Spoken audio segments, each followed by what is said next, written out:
Welcome to IMPS classes. इससे पहले हम लोगों ने एग्जाम्पल और कुछ कॉन्सेप्ट को सीखा था।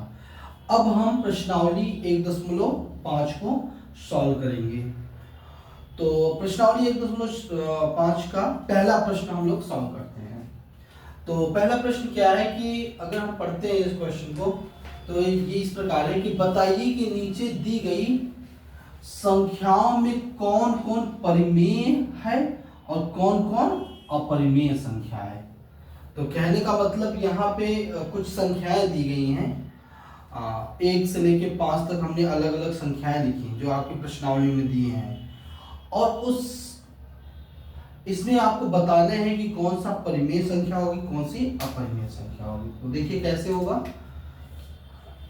तो पहला क्वेश्चन है, पहला का हल फर्स्ट।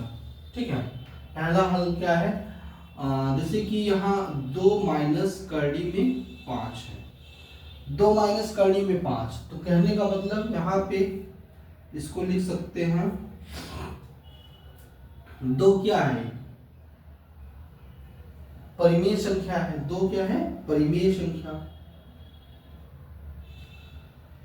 और करड़ी में 5 अपरिमेय संख्या है। तो कहने को परिमेय संख्या और अपरिमेय संख्या का जो अंतर होता है अगर उसको हम घटाते हैं तो हमेशा ये क्या होगा, अपरिमेय संख्या होगी।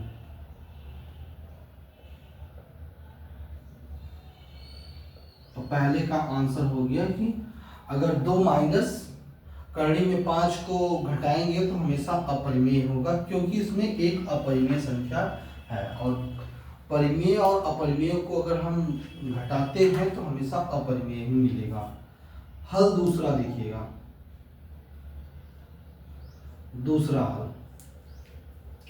दूसरा हल दिया है कि 3 ब्रैकेट में दिया है 3 प्लस करड़ी में 23 माइनस करड़ी में 23। ठीक है, 3 प्लस करड़ी में 23 माइनस करड़ी में 23। तो अब देखिए, तो 3 प्लस करड़ी में 23 माइनस करड़ी में 23, ये प्लस है और ये माइनस है, कैंसिल हो जाएगा और आंसर में आ जाएगा 3। ठीक है, और 3 एक परिमेय संख्या है। तो इसका मतलब क्या हो गया, परिमेय संख्या। इसका मतलब हुआ कि 3 प्लस करड़ी में 23 ब्रैकेट बंद माइनस करड़ी में 23 एक परिमेय संख्या होगा। अर्थात 3 प्लस करड़ी में 23 माइनस करड़ी में 23 एक परिमेय संख्या है।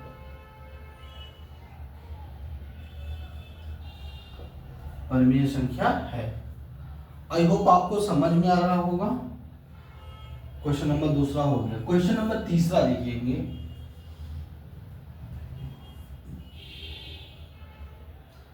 हल तीसरा, देखिए हल तीसरा क्या है कि 2 करड़ी में 7, 2 करड़ी में 7 बटे 7 करड़ी में 7, 7 करड़ी में 7।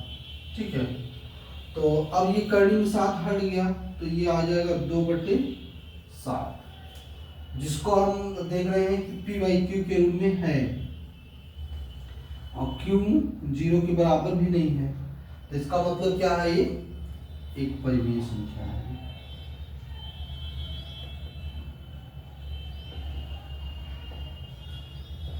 ठीक है, परिमेय संख्या है। अब आते हैं हम लोग चौथा प्रश्न संख्या चौथा। प्रश्न संख्या चौथा क्या कहता है कि 1 बटे करड़ी में 2। अब इसको आप परिमेयीकरण करिए तो क्या हो जाएगा, 1 करड़ी में 2 गुणते करड़ी में 2 बटे करड़ी में 2 कर सकते हैं। तो यहाँ पे हो जाएगा करड़ी में 2 बटे का 2। ठीक है, इसका मतलब क्या है, ये एक अपरिमेय है, अपरिमेय संख्या है। और नीचे वाला परिमेय संख्या है।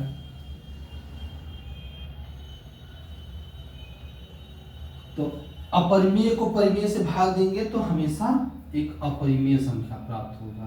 तो ये अपरिमेय संख्या होगा, ठीक है, अपरिमेय संख्या होगा। तो इसका मतलब 1/करणी में 2 एक अपरिमेय संख्या है।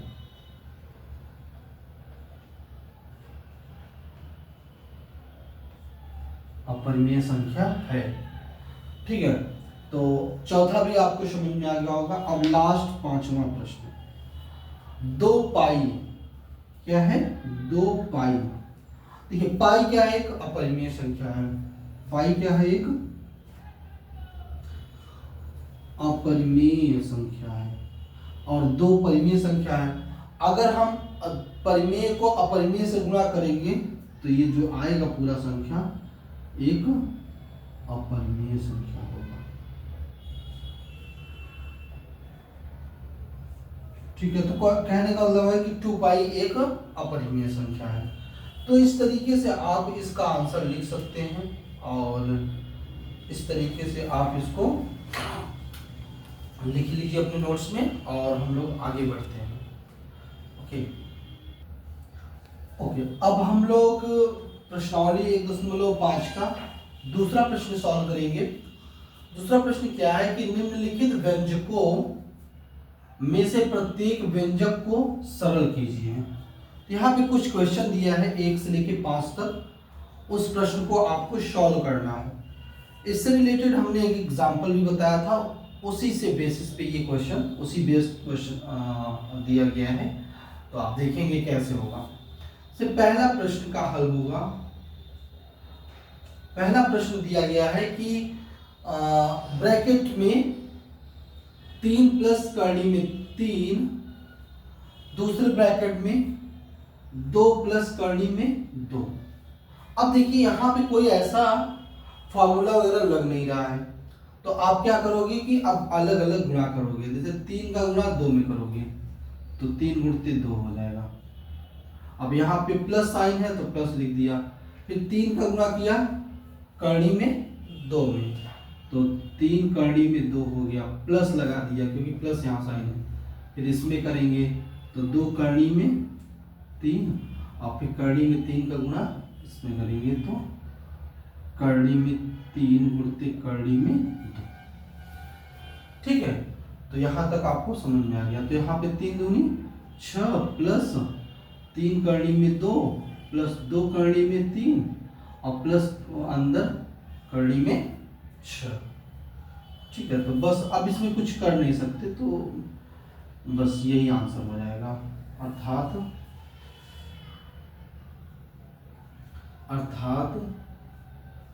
3 प्लस करणी में 3 और दूसरे ब्रैकेट में 2 प्लस करणी में 2, 3 प्लस करणी में 3 और दूसरे ब्रैकेट में 2 प्लस करणी में 2 बराबर 6 प्लस 3 करणी में 2 प्लस 2 करणी में 3 प्लस करणी में 6। ये आपका आंसर होगा, ठीक है। तो इस तरीके से आपको सॉल्व करना है। अब आते हैं हम लोग क्वेश्चन नंबर दूसरा। दूसरा क्वेश्चन देखिए लिखा है 3 प्लस करणी में 3 और दूसरे ब्रैकेट में दिया है 3 माइनस करणी में 3। ये काफी इजी है, इसको हम डायरेक्टली कर देते हैं। इस बार इसको करेंगे तो 3 का स्क्वायर माइनस करणी में 3 का स्क्वायर। अगर आपसे पूछे किस लिए होगा तो यहाँ पे आप लिख सकते हैं X square minus Y square बराबर फॉर्मूला होता है एक्स प्लस वाई और दूसरे ब्रैकेट में एक्स माइनस वाई, ठीक है। अब बताएं, अब इसको सॉल्व करिएगा तो 3 त्रिका 9 माइनस 3 बराबर 6। इसका आंसर क्या हो जाएगा? 6 हो जाएगा। तो ये हो गया 3 प्लस करणी में 3 और 3 माइनस करणी में 3, तो इसका मान क्या हो गया? 6 हो गया, ठीक है। अब आते हैं हम लोग अगले प्रश्न पे। अगला प्रश्न है प्रश्न संख्या 3। प्रश्न संख्या 3 क्या है कि आपको दिया गया है करणी में 5 प्लस करणी में 2 का होल स्क्वायर। करड़ी में 5 प्लस करड़ी में 2 का होल स्क्वायर। अब होल स्क्वायर का फार्मूला आपको पता है, a प्लस बी का होल स्क्वायर बराबर होता है a square plus B square plus 2ab। ठीक है, 2ab। तो वही a की जगह पे करड़ी में 5 मानिए और b की जगह में करड़ी में 2 मानिए और इसको एक्सपेंड कर दीजिए। तो यहाँ पे करड़ी में 5 का होल स्क्वायर प्लस करड़ी में 2 का होल स्क्वायर प्लस 2ab, मतलब 2 करड़ी में 5 गुणित करड़ी में 2। ठीक है, तो स्क्वायर है तो हट जाएगा, 5 हो जाएगा प्लस 2 हो जाएगा प्लस 2 करड़ी में 10। तो 5 और 2 क्या हो जाता है 7, 5 और 2 7 प्लस 2 करड़ी में 10, ये आंसर हो जाएगा। ठीक है, अब अगला प्रश्न चौथा प्रश्न देखेंगे तो क्या है, करड़ी में 5 माइनस करड़ी में 2, दूसरे ब्रैकेट में करड़ी में 5 प्लस करड़ी में 2।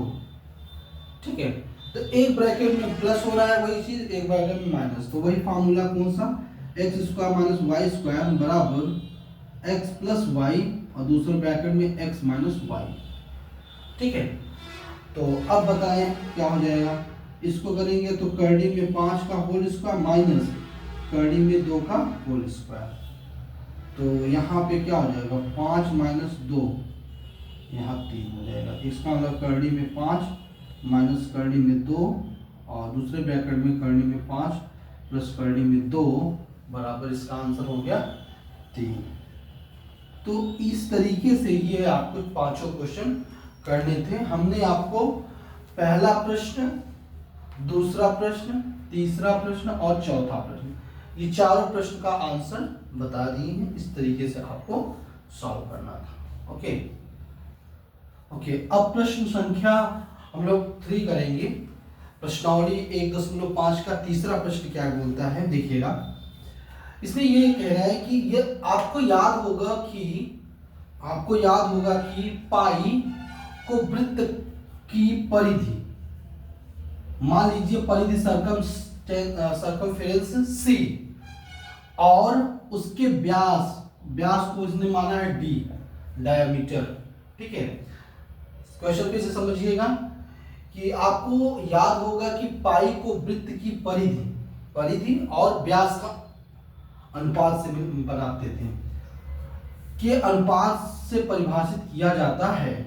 ठीक है, अर्थात पाई बराबर C/D, C मतलब परिधि और D उसका डायमीटर मींस व्यास है, उसके अनुपात को बताया जाता है। यह इस तथ्य का अंतर्विरोध करता हुआ प्रतीत होता है कि पाई एक अपरिमेय संख्या है। इस अंतर्विरोध का निराकरण आप किस प्रकार करेंगे। सिंपल सा क्वेश्चन है कि आपने अभी वृत्त वाला प्रश्न चैप्टर पढ़ेंगे तो उसमें बताएगा कि जो पाई है वो क्या है। पाई कुछ नहीं है, वो वृत्त की परिधि और उसके डायमीटर, उसके व्यास का अनुपात होता है। तो वही पूछ रहा है कि अगर ये P/Q के रूप में लिख सकते हैं तो इसका मतलब पाई जो हम पढ़ते आ रहे हैं कि अपरिमेय संख्या है, वो तो परिमेय संख्या होना चाहिए। तो आप इस अंतर्विरोध को कैसे सॉल्व करेंगे। तो देखिए, इसमें सिंपल सी लॉजिक है कि अगर मैंने ये एक वृत्त बनाया, ठीक है, एक मैंने वृत्त बनाया और एक यहीं पे व्यास बनाया, इसको D बोल दिया और इसको C बोल दिया। क्या कोई आप ऐसा स्केल है या कोई ऐसा मापन यंत्र है कि आप इसका एग्जैक्टली बता सकते हैं कि कितना होगा? नहीं बता सकते। हो सकता है कि कोई 1 अंक तक ले ले, कोई 2 अंक तक ले ले, कोई 3 अंक तक ले ले। ठीक है, तो कहने मतलब कि ये एग्जैक्टली आप मेजर नहीं कर सकते, इसलिए ये नहीं कह सकते कि C कोई परिमेय संख्या होगा। आप उसके सन्निकट मान को रख सकते हैं और डायमीटर का भी सन्निकट मान को रख सकते हैं, लेकिन आप ये नहीं कर सकते कि एग्जैक्टली उसकी लंबाई इतना ही होगा। तो वही चीज हम यहाँ पे बताने की कोशिश करेंगे।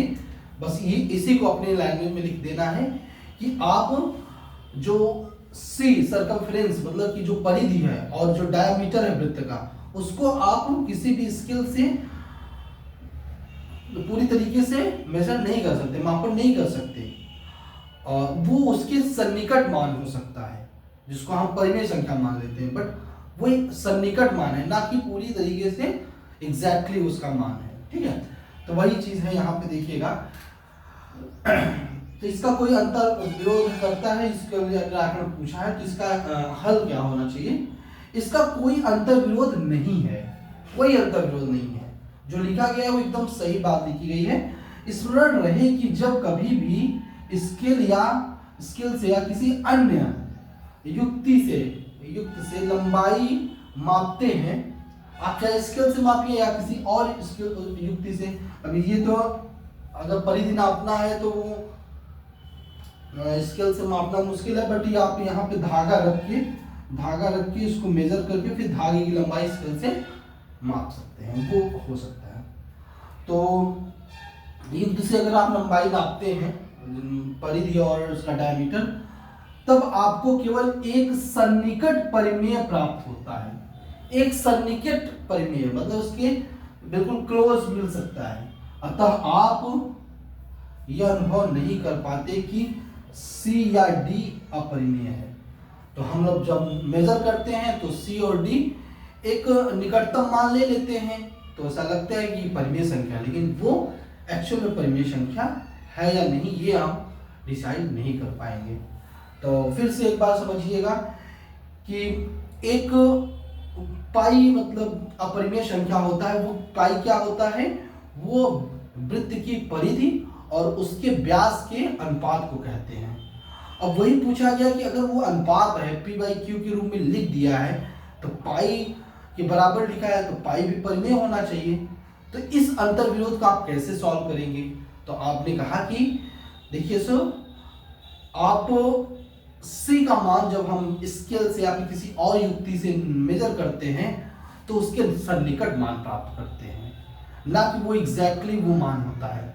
इसलिए हम मान लेते हैं कि वो परिमेय है, लेकिन वो परिमेय होगा या नहीं इसका डिसीजन हम नहीं कर पाते। इसी प्रकार D की भी बात करते हैं, D मीन्स व्यास को भी हम उसका मेजरमेंट करते हैं, तो वो भी एक सन्निकट मान है। तो आप इस तथ्य को इस तरीके से बोल सकते हैं कि इसका कोई अंतर विरोध नहीं है। स्मरण रहे कि जब कभी भी स्केल से या किसी अन्य युक्ति से लंबाई मापते हैं तब आपको केवल एक सन्निकट मान प्राप्त होता है, सन्निकट परिमेय प्राप्त होता है। अतः आप यह अनुभव नहीं कर पाते कि C या D अपरिमेय है। ठीक है, तो इसको आप नोट डाउन करेंगे और हम चलते हैं नेक्स्ट क्वेश्चन। इसका अगला क्वेश्चन है प्रश्नावली 1.5 का नेक्स्ट क्वेश्चन, चौथा प्रश्न। वो क्या कहता है, उसको हम कैसे सॉल्व करेंगे वो हम देखेंगे। इसको भी मैंने कई बार बता चुका हूँ, तो आपको समझ में आ गया होगा कैसे लिखेंगे। संख्या रेखा पर कर्णी में 9.3, संख्या रेखा पर कर्णी में 9.3 को निरूपित कीजिए। आपको कैसे करना है मैंने बताया था। ये आपको पहले एक लाइन खींचनी है जो 9.3 सेंटीमीटर का होना चाहिए। फिर उसके बाद 1 सेंटीमीटर आप आगे खींच दीजिए। फिर उसके बाद एक परपेंडिकुलर खींचिए। हम कैसे बताते हैं वो उसका करेंगे, वो देखिएगा हल। ठीक है, जैसे कि मैंने कहा कि अगर आपको संख्या रेखा पे कर्णी में 9.3 को बनाना है, ठीक है, तो आप क्या करोगे कि एक लाइन खींचिए। क्या करना है, लाइन खींचिए। इस लाइन की लंबाई कितनी होनी चाहिए, 9.3, और इसको आप A दे दीजिए और इसको B पॉइंट रख दीजिए। फिर आपको क्या करना है कि यहां से 1 सेंटीमीटर और खींच दीजिए लाइन और इसको C पॉइंट दे दीजिए। फिर आप क्या करिए कि एक प्रकार लीजिए, कंपास प्रकार, और यहां से आधे से ज्यादा, इस लंबाई का आधे से ज्यादा उसका मेजरमेंट रहना चाहिए, मतलब उसमें भरिए चाप और उसको यहाँ पे कट करिए, फिर यहाँ ऐसे यहाँ पे, तो एक आपको मध्य बिंदु मिलेगा। क्या मिलेगा, मध्य बिंदु। अब ये मध्य बिंदु से जब आप ऐसे लाइन ड्रॉ करते हैं, मतलब एक अर्धवृत्त खींच देना है। क्या खींच देना है, अर्धवृत्त। और जब अर्धवृत्त खींच दिए तो यहाँ जो बी पॉइंट है, यहां से आपको एक लंब खींचना है। क्या खींचना है? लंब। जब आप लंब खींचते हैं तो ये किसी पॉइंट डी पे मिलता है, अर्धवृत्त के किसी पॉइंट डी पे मिलता है, और यही जो लंबाई होगी बी डी, यही आपका कर्णी में 9.3 को दिखाएगा। तो आप जब ये लंबाई पता चल गया तो आप क्या करो, आपको कुछ नहीं करना है, आप करना क्या है कि एक संख्या रेखा लिखना है। संख्या रेखा पर कर्णी में 9.3, ठीक है। 9.3 को संख्या रेखा बनाना है। कैसे बनाएंगे देखिए, एक लाइन खींच दीजिए और यहां लिख दीजिए 0, 1, 2, ठीक है, 3, 4, 5, 6, 7, 8, 9, 10 और इधर 11, ऐसे चलता जाएगा, ठीक है। इधर कर दीजिए -1, -2, -3, -4, डॉट डॉट डॉट, -1, ठीक है। अब देखिएगा प्लीज, आपको क्या करना है, यहां ये वाली लंबाई मार्क कर लीजिए और ये कहीं ऐसे यहाँ पे कहीं कट करेगा, 9 नहीं यहाँ पे नहीं कट करेगा, 9.3 इसके आसपास आएगा, 3 और 4 के बीच में रहेगा। तो यहाँ से ऐसे कट कर दीजिए और ऐसे ये वाली लंबाई को आप बता दीजिए कि ये जो लंबाई होगी कर्णी में 9.3 को शो करेगी। तो कहने वाला यहाँ से हम लंबाई प्राप्त कर लिए और एक संख्या रेखा बनाए और वहां पे संख्या रेखा पे इस लंबाई के बराबर कट कर दिया और इस पॉइंट को हम बता दिए कि ये वाली लंबाई, ये लंबाई हो गया और ये पॉइंट हो गया, ये पॉइंट कर्णी में 9.3 को बताएगा, ठीक है। तो इस तरीके से आपको ये प्रश्न करना था, इसको आप सॉल्व करिएगा अपनी कॉपी में और हम चलते हैं नेक्स्ट प्रश्न। ये प्रश्नावली 1.5 का अंतिम प्रश्न है, तो इसको आप ध्यानपूर्वक देखेंगे, इसी से प्रश्नावली भी खत्म हो जाएगी। तो देखिएगा पहला इसको प्रश्न को पढ़िएगा कि निम्नलिखित के हरों का परमेयीकरण कीजिए। अब हर का परमेयीकरण आपको करना है, तो देखिए कैसे होगा। हमने पहला क्वेश्चन लिखा कि 1/, कर्णी में 7, मतलब 1 कर्णी में 7। तो हरों का परिमेयीकरण का मतलब क्या होता है, हर को परिमेय संख्या में बदलना ही हर का परिमेयीकरण कहलाता है। तो आप कैसे करोगे, देखो 1 कर्णी में 7 है, तो इसको क्या करिए, यहाँ पे प्रश्न था तो 1 कर्णी में 7 का लिख दीजिएगा के हर का परिमेयकरण, ठीक है ना, ये आप लिख दीजिए और फिर लिखिए 1 कर्णी में 7 और गुणा कर दीजिए कर्णी में 7 कर्णी में 7। तो ऊपर जब गुणा करेंगे तो हो जाएगा कर्णी में 7 और नीचे करेंगे तो कर्णी में 7 का होल स्क्वायर, तो ये हो जाएगा कर्णी में 7/7, ये आंसर होगा। इसी प्रकार दूसरा का हल तो देखिएगा, 1 कर्णी में 7 माइनस कर्णी में 6 के हर का परिमेयकरण, ठीक है, हर का परिमेयकरण। तो इसको कैसे करेंगे, देखिए 1/अपॉन कर्णी में 7 माइनस कर्णी में 6। हमने बताया था कि यहाँ अगर माइनस है तो प्लस करके अंश और हर में गुणा करेंगे, तो हम लिखेंगे यहाँ पे कर्णी में 7 प्लस कर्णी में 6 और यहाँ नीचे क्या लिखेंगे, कर्णी में 7 प्लस कर्णी में 6। कोई फर्क नहीं पड़ेगा, दोनों एक में कट के एक हो जाएगा और एक का गुणा किसी में करेंगे तो वही संख्या प्राप्त होती है। तो यहाँ पे आप करेंगे तो क्या हो जाएगा, कर्णी में 7 प्लस कर्णी में 6 बटे सॉरी यहाँ पे कर्णी में था और ये प्लस है और ये माइनस है, तो ये डायरेक्टली हम लिख सकते हैं कर्णी में 7 का स्क्वायर माइनस कर्णी में 6 का स्क्वायर, तो ये हो जाएगा कर्णी में 7 प्लस कर्णी में 6 बटे 7 माइनस 6 हो जाएगा। इसी को लिख सकते हैं कर्णी में 7 प्लस कर्णी में 6 बटे का 1 अर्थात कर्णी में 7 प्लस कर्णी में 6, ये लिख सकते हैं। तो ये 1 कर्णी में 7 माइनस कर्णी में 6 का परिमेयकरण करने पे ये प्राप्त होगा। अब हमारा आएगा तीसरा प्रश्न। ठीक है, तीसरा प्रश्न क्या है कि 1/1 कर्णी में 5 प्लस कर्णी में 2 के हर का परिमेयकरण